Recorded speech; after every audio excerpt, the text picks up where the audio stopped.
Hi everybody, welcome to our Getting Ready for the Quiz Second Life Recitation.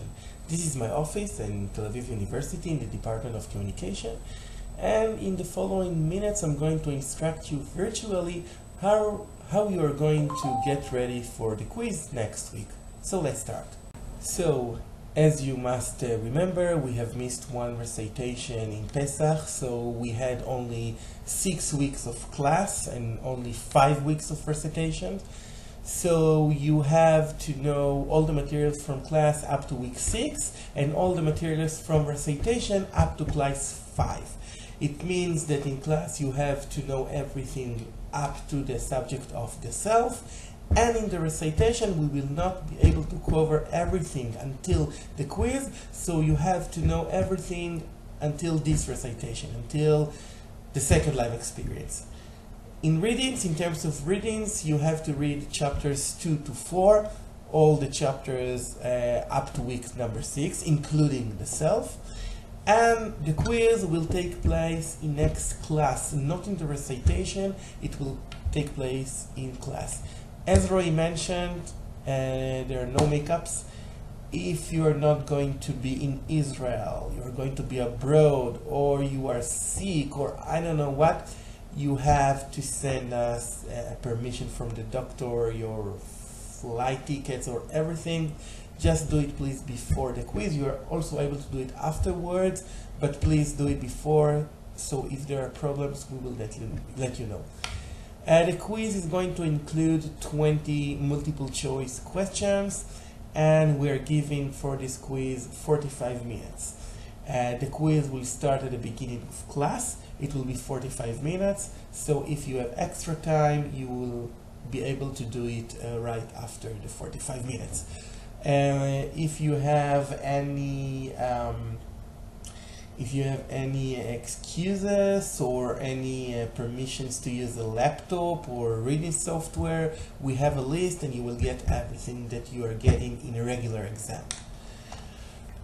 For the midterm quiz, you don't have to remember dates and particulars. We are not going to ask you, for example, when was the era of silent movies. We're not going to ask these types of questions. We are going to ask you, for example, for definitions. We will give you a definition, and then you have to say, is it a definition of the availability heuristic, of information overload, any other example. There are going to be questions of examples that you need to implement what we've learned. For example, I will give an example later. For example, we're going to give you a scenario, and then we're going to ask you a question about the scenario, and you have to implement what we've learned. So I've given you a couple of questions that we will not ask. We will not ask you what year was Charlie Chaplin born. You don't have to remember it. We're not going to ask you what's the name of the first island you log into when you sign up for Second Life. We're not going to ask you this. And of course, we're not going to ask you what did I wear for the first lesson. I'm not sure, but I think it was a purple shirt. If you know, you get a bonus. Here are some examples of what we are going to ask you. Here is one question, for example.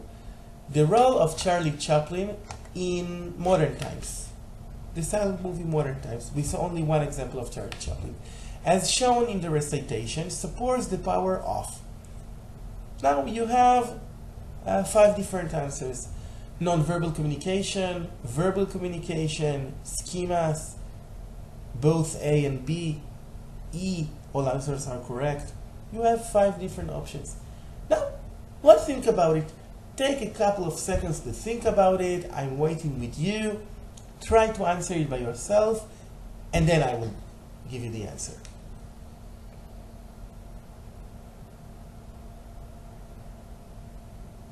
Okay, so let's try and answer this question together.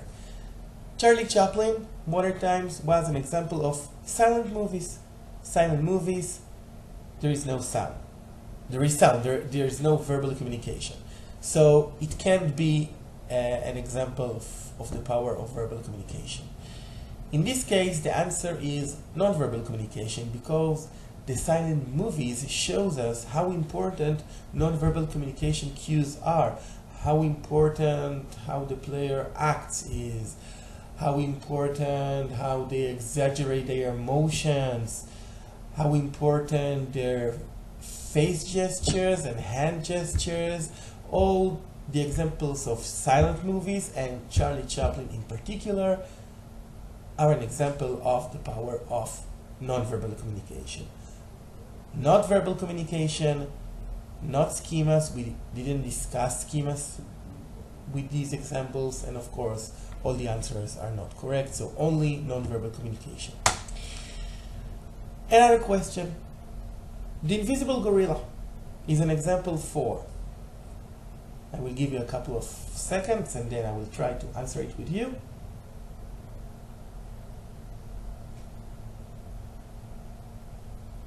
Okay, let's try to do it together. The invisible gorilla. What happened in this video? Maybe I will add this video to the presentation, so if you don't remember it now, you will get it in the presentation. In the invisible gorilla, you had to focus 2 teams passing the ball and to count it. And because you were too busy processing a lot of information, in the first example, you have missed the gorilla, if you didn't know this video before. And in the second example, you have noticed the gorilla because you knew it is going to appear, but you've missed other things. Why did it happen? Is it because of the hidden self? It has nothing to do with the self. Is it because cognitive crash? Answer number D. There is no such thing, cognitive crash. It sounds logical, but there is no such thing, cognitive crash. It's invented. Is it because the availability heuristic? The availability heuristic is a cue we are using based on the latest information or the most salient information, pieces of information we have in our mind. So it has nothing to do with the invisible gorilla. You have missed the information. You have missed the invisible gorilla. In the first example, you have missed the gorilla. In the second example, you have missed the curtain change of color and the fact that one of the players left. You have missed it because you had too much information. You had information overload. So in this case, the answer is B, information overload. Another question. Judging frequency of event on ease with which instances can be brought to mind defines what heuristic? Entering an adjustment, representativeness, availability, none of the above? Try for a couple of seconds and then I will answer it.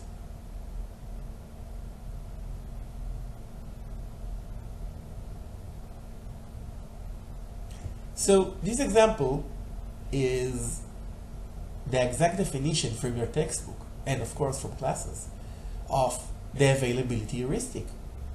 Availability heuristic is judging frequency of events with, on ease with which instances can be brought to mind. This is the exact definition. Let's try a 4th example. This is a hard one. Your professor is telling you that the information reception process is a very complex one, and that only communication students and scholars understand how much this process is active. On a test, you will claim that information reception processes are complex and active. This will be your answer due to what characteristic or characteristics of the source provided you this information. In this case, your professor. Try it for a couple of seconds. This is a hard one.